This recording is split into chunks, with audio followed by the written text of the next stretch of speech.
Good morning, students. Today I am going to continue my lecture for plus 2 Arts Political Science, and the name of the chapter is Alternative Center of Powers, and the topic is Rise of the Chinese Economy. Let us start. We know that the third major alternative center of power and our immediate neighboring country is China. Now let us view the cartoon. The Great Wall and Dragon are two symbols most commonly associated with China. जो ये cartoon है uses both these to depict China's economic rise. Who do you think is the little man in the cartoon? Can he stop the dragon? The cartoon on the following page sum up current mood all over the world about the rise of China as an economic power.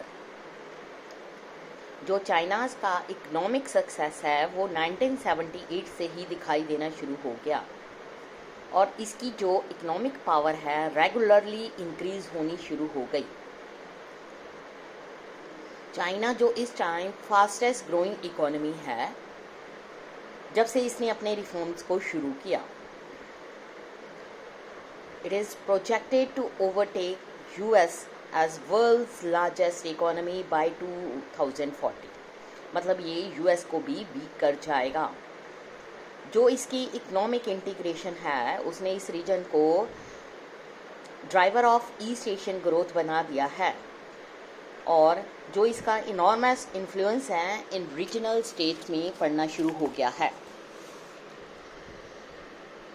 जो strength of its economy together with other factors such as population, land mass, resources, regional locations, political influence इसकी power को और भी significant वे से represent कर रही है. 1949 में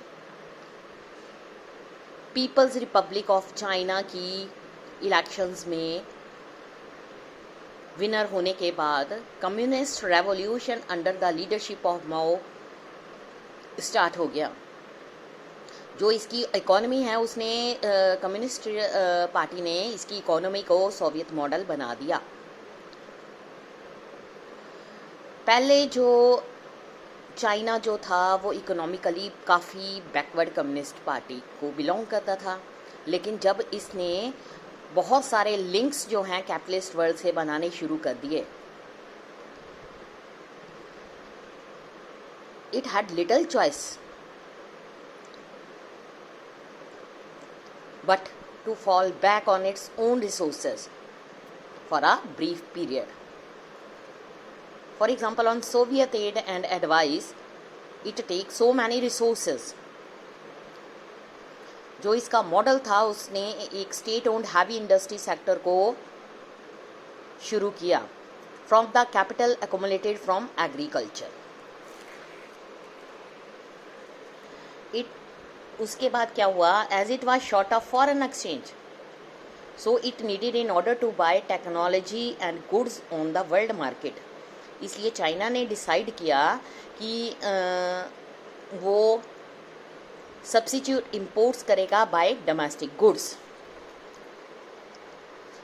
जो मॉडल था उसने चाइना को अलाउ किया कि वो जितने भी अपने रिसोर्सेज हैं उनको यूज़ करेगा, establish the foundation of industrial economy, और उस स्केल पर इसको बनाएगा, इस्टेब्लिश करेगा जो आज तक पहले कभी नहीं हुई थी.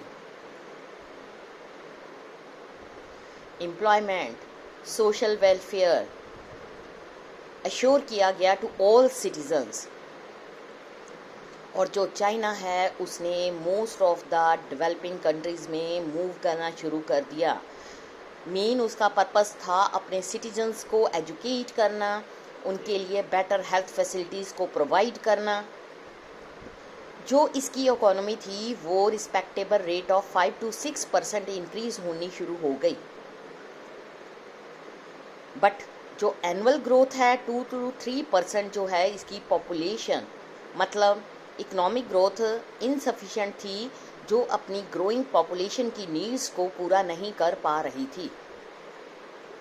एग्रीकल्चर प्रोडक्शन भी सफिशिएंट नहीं थी, जो कि इंडस्ट्रीज के लिए सरप्लस को जनरेट करे। जैसा कि हमने चैप्टर 2 में डिस्कस किया है, the crisis of state controlled economy in USSR. Similar crisis जो थे चाइना को भी फेस करने पड़े। इसकी जो इंडस्ट्रियल प्रोडक्शन थी वो ज़्यादा ग्रो नहीं कर रही थी। इंटरनेशनल ट्रेड जो था बहुत कम था, पर कैपिटा इनकम भी काफ़ी लो थी।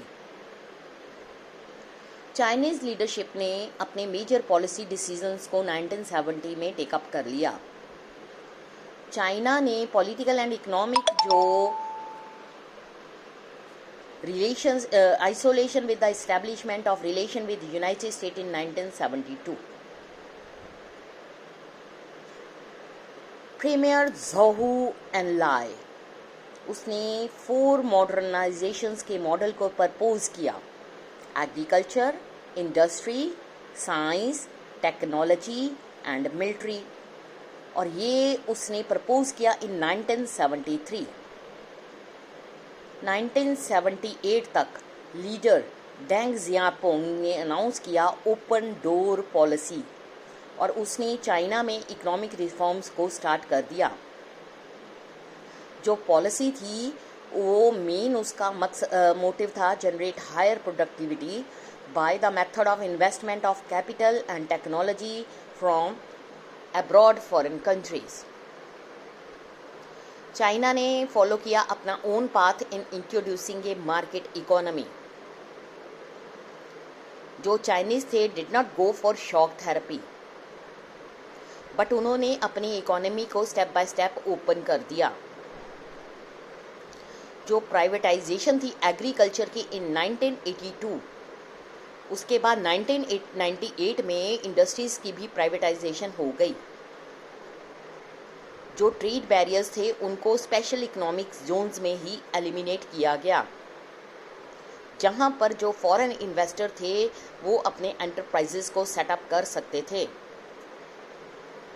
चाइना में स्टेट ने एक बहुत ही इम्पोर्टेंट रोल को प्ले किया, और इसके अलावा उसने सेंट्रल रोल भी प्ले किया इकोनॉमी मार्केट में अपनी इकोनॉमी को सेट करने के लिए। जो न्यू इकोनॉमिक पॉलिसीज़ थी उन्होंने चाइनीज़ इकोनॉमी को स्टैग्नेशन से रोकने के लिए, ब्रेक करने के लिए काफ़ी हेल्प करी। प्राइवेटाइजेशन एग्रीकल्चर की हो गई, जिसने एक remarkable rise in agriculture production में शुरू कर दिया। रूरल इनकम आनी शुरू हो गई। हाई पर्सनल सेविंग्स जो थी रूरल इकोनॉमी में, उसने exponential growth in rural industries में स्टार्ट कर दिया। Chinese economy including both industry and agriculture faster rate से ग्रो होनी शुरू हो गई। न्यू ट्रेडिंग लॉज बनाए गए, स्पेशल इकोनॉमिक जोन्स को क्रिएट किया गया, जिसके कारण फॉरेन ट्रेड का जो फिनोमिनल है वो इंक्रीज होना शुरू हो गया। चाइना जो था मोस्ट इम्पॉर्टेंट डेस्टिनेशन हो गया फॉरेन डायरेक्ट इन्वेस्टमेंट के लिए, और ऐसा आज तक वर्ल्ड में कहीं भी दिखाई नहीं देता। इसके पास इतने ज़्यादा लार्ज फॉरेन एक्सचेंज रिजर्व्स हैं जो इसको big investment in the countries में बनाने के लिए काफ़ी हेल्पफुल हैं। ये था आज तक का चैप्टर का टॉपिक। अब नेक्स्ट हम अगले लेक्चर में कंटिन्यू करेंगे। Thank you students.